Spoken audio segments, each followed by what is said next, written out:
박 의원님께서 올려주신 썰랑썰입니다. 유튜브로 보시는 분들 구독과 좋아요, 알림 설정, 댓글 잊지 말고 한 번씩 눌러주세요. 안녕하세요, 개버거님. 휴가 기간이 겹치다 보니 업로드가 좀 늦어졌네요. 북한에서 한 달 살기 중편 시작하겠습니다.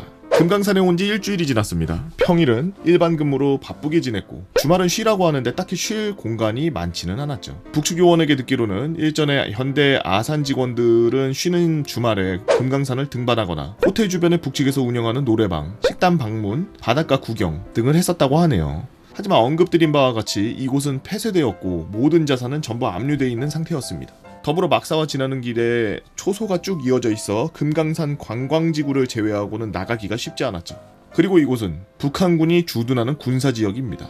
할 수 있는 게 TV 시청 말고는 간단하게 산책? 저는 빈둥빈둥 주말을 보내면서 담배를 태우러 나가곤 했는데 제가 거주하고 있는 숙소 바로 앞에는 북한군 초소가 있었습니다. 그리고 그 초소는 밀어내기 근무를 하며 대부분 같은 병사들을 오전, 오후 하루 2번 이상 보게 되었죠. 일주일 정도 지나서 조금씩 얼굴이 익어서 그럴까요? 북측 병사가 저에게 말을 걸었습니다. 현대 선생 만나 뵙게 돼서 반갑습니다. 아, 네, 안녕하세요. 그 현대 선생은 혹시 남측 어디서 오셨습니까? 저는 사는 곳은 서울인데 고향은 부산입니다. 그러면은 혹시 서울이라는 곳은 어떻게 생겼습니까? 우리 여기보다 큰 건물도 많고 사람들이나 차도 많다던데 맞습니까? 저는 당황했습니다.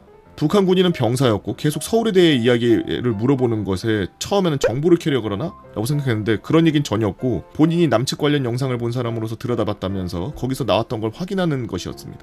이에 저는 남측은 서울만 그렇게 큰 건물, 많은 차, 사람만 있는 게 아니라 남측은 전국이 다 그렇다고 하니 믿지 못하겠다는 표정이었네요. 그렇게 저는 남측에서 가져온 말보루를 한 대 입에 물었습니다. 그 현대 선생 혹시 지금 그 담배가 그 미제 담배 아닙니까? 네, 미국 담배 말보루입니다. 갑자기 북한군 병사 옆에 있던 상사에게 귓속말로 뭐라 합니다. 현대 선생 미안한데 그 한 대만 피워볼 수 있겠습니까? 네, 드리겠습니다. 하고서 담배를 한 대 건네니 옆에 있던 상사가 기침을 합니다. 2대를 달라는 의미였죠. 2개 피를 주었더니 화색이 싹 도네요. 그래도 상사의 라이터는 지포 라이터였습니다. 미국산 정품인지는 모르겠어요. 자연스레 담배를 셋이 물고 피웠습니다. 한 모금 쭉 하더니 상사가 처음으로 입을 열었습니다. 이야, 좋다야. 끝에가 단단하이 공화국 담배와는 차원이 다르구나 야. 네, 그렇습니다. 독하지도 않고 부드러운 게 좋습니다. 그 담배는 말보루 레드였죠. 뭘 피는 거야? 낙엽 피니? 군대에서는 그때 일제 담배인 세븐스타의 정식 판매가 허용되기 전이었기 때문에 가장 독한 담배였죠. 그렇게 담배를 한 대 태우고 저는 숙소로 돌아왔습니다. 그날 밤 자기 전에 한 대 태우려고 숙소 밖으로 나왔는데 때마침 오후에 봤었던 그 근무자들이 또 있었습니다. 저를 알아본 병사는 다시 다가왔습니다. 그 박성생 오전에 담배는 감사했습니다. 생각해보니 저희가 해드린 게 없는 것 같아서 저희 담배라도 한 갑 챙기드리라고 상사님께서 말씀하셔가지고 받으시라요. 붉은별. 사진처럼 붉은별이라는 담배였습니다. 감사의 마음을 전하고 2가지를 더 드렸죠. 그리고 저는 이 담배가 궁금해서 한번 피워보았습니다. 참고로 이 담배는 북측 군인에게 보급되는 담배로 북한산 담배 중에 가장 하급 담배라고 하더라고요. 저는 그날 제 폐가 어디쯤에 있는지 정확하게 알게 되었어요. 우선 붉은별 담배는 필터가 그냥 솜이었습니다. 왜 끝단이 단단하다고 얘기했는지 나중에 알게 되었는데 각종 규제와 원자재 가격 때문에 필터를 만들기가 어렵자 비싼 담배든 싼 담배든 북한의 담배는 필터가 거의 대부분 그냥 일반 솜으로 돼 있었습니다. 그 솜이 좀 더 단단한 솜이냐 아니면 진짜 병원에서 보는 일반 소독용 솜이냐 정도의 차이였겠네요. 맛은 독하고 텁텁했습니다. 독하다는 표현이 충분하지 않을 만큼 독했습니다. 미 제국주의 담배에 찌들려 있어 그런지 저의 목과 폐는 기침을 맺힌 듯이 했고 겪어보지 못한 담배잎이 진한 향이 돌고 있는 느낌이었죠. 그래도 혹여 병사가 실망하진 않을까 하여 그래도 이것도 좋다면서 계속 피웠습니다. 기침을 하던 저의 모습을 보면서 상사가 씩 웃으면서 얘기합니다. 박선생 그 남측에서 오셔서 잘 맞지 않나 본데 내가 다른 담배도 다음번에 가져와 볼 테니 우리 공화국 담배에 나오는 질 좋은 담배도 한번 피워봅시다. 붉은별 담배는 그래도 언제 한번 피워보겠냐며 지원단의 흡연자들과 함께 싹 다 나눠 핀 기억이 나네요. 한 3일 정도 지나고 나서 북측 상사가 평양이라는 담배를 가져와서 저에게 한 갑 선물해 주었고 저도 말보로 레드를 한 갑 선물 줬습니다. 고급 담배라고 했는데 확실히 붉은별보다는 나아서 그런지 괜찮게 피웠습니다.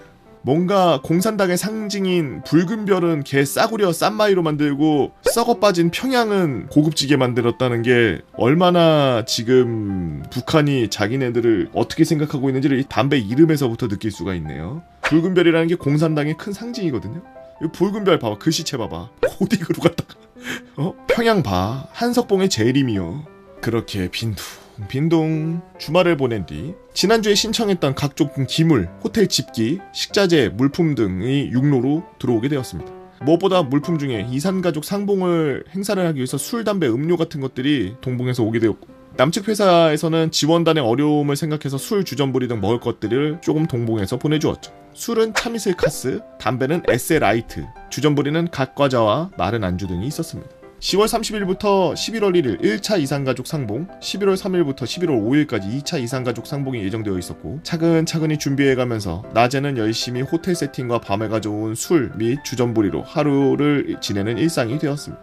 그리고 10월 4주차 주말이 되었습니다. 제 기억으로는 토요일이었는지 일요일이었는지 정확히 기억나지는 않지만 누워있다가 전화를 받은 것으로 보아 석식쯤으로 기억됩니다. 직통전화가 갑자기 울렸어요. 대한민국하고 직통전화입니다. 네, 현대아산 작성자입니다. 아, 수고하십니다. 방금 북측 GP에서 총기 우발 사고로 인해 남측 GP와 교전이 일부 있었습니다. 현재는 교전이 멈춘 상태지만 추가적인 상황 발생 시 즉각 육로로 퇴경해야 되니 이 점 양지하시고 퇴경 준비 부탁드립니다. 남측 CIQ에 퇴경용 차량을 준비하고 있으니 차후 즉각적인 상황에 대비해 주십시오. 전화를 끊고 나서 함께 생활하던 인원들에게 상황을 전파하고 혹시 모를 상황을 대비해서 대략적으로 짐을 챙겨두라고 하였습니다.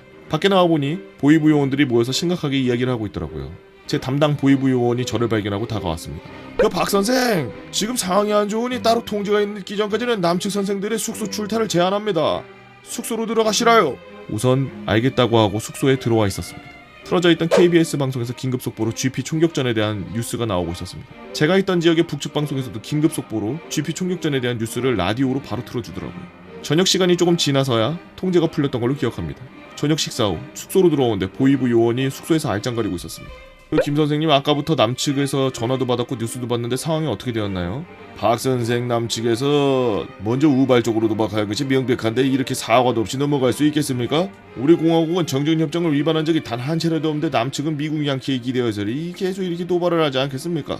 다소 격앙된 반응에 살짝 놀랐습니다.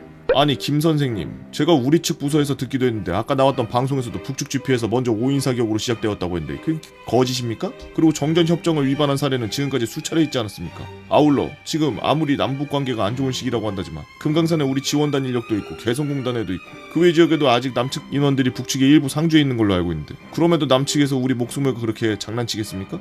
인민은 공화국의 위대한 영도 아래 조국 이생을 원한다면 언제든지 제 목숨값에 하나 정도 내놓아야 합니다. 남측 인민들이 여기 있는다고 남측이 도발을 안 했다는 증거가 어디 있겠습니까?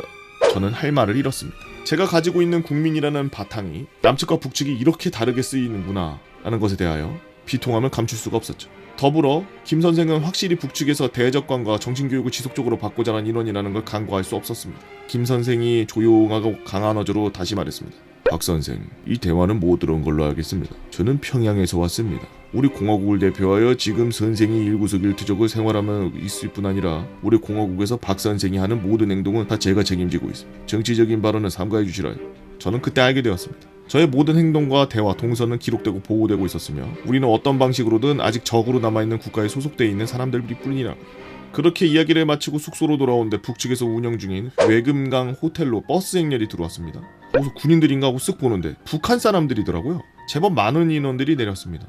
제가 외금강 호텔에 가서도 보았던 것이 있는데 이 인원들은 이산가족을 만나러 온 북측 인원들이더라고요. 미리 1박 2일 전에 외금강 호텔에서 모두 소집해서 하루짜리 정신교육을 받는다고 하였습니다. 아무래도 남측 인원들을 만남에 있어서 북측에서는 조심스러워할 부분이 많았던 것 같습니다. 그날 밤 유건부서 직통전화로 다시 전화가 와서 북측에서 모든 부분을 인정하였고 군 통신선으로 사과하였다. 모든 일정은 정상적으로 진행된다. 라는 연락을 받은 후 상황은 종료되었습니다. 그리고 10월 30일 1차 이산가족 상봉이 시작되는데 다음 편은 이산가족 상봉과 과정의 슬픔 차례대로 한번 올려보도록 하겠습니다. 박의원님께서 올려주신 썰랑썰레였습니다. 제가 북한 말투를 이북 말투라고 하죠. 이북 말투를 좀 할 수 있는 이유가 저희 할머니께서 이북 분이세요. 상해도 분이신데 피난하시면서 남쪽으로 내려오셨어요. 그래가지고 어렸을 때부터 할머니의 말씀과 그런 것들을 들으면서 자라서 곧잘 따라합니다. 그러니까 할머니께서 피난하실 때 이야기들을 많이 해주셔서 저는 주적관이 확실하죠. 여러분들은 어떤 이야기들을 갖고 있나요? 여러분들만의 이야기들 네이버 카페 개보고펜 다모여라 개펜다로 오셔서 썰랑썰레 게시판에다가 글 남겨주시면 유튜브로 작업해서 업로드하도록 하겠습니다. 유튜브로 보시는 분들 구독과 좋아요 알림 설정 댓글 잊지 말고 한 번씩 눌러주시고요. 오늘도 나라 지키기 위해서 고생하는 국군장병 여러분들 진심으로 감사드립니다.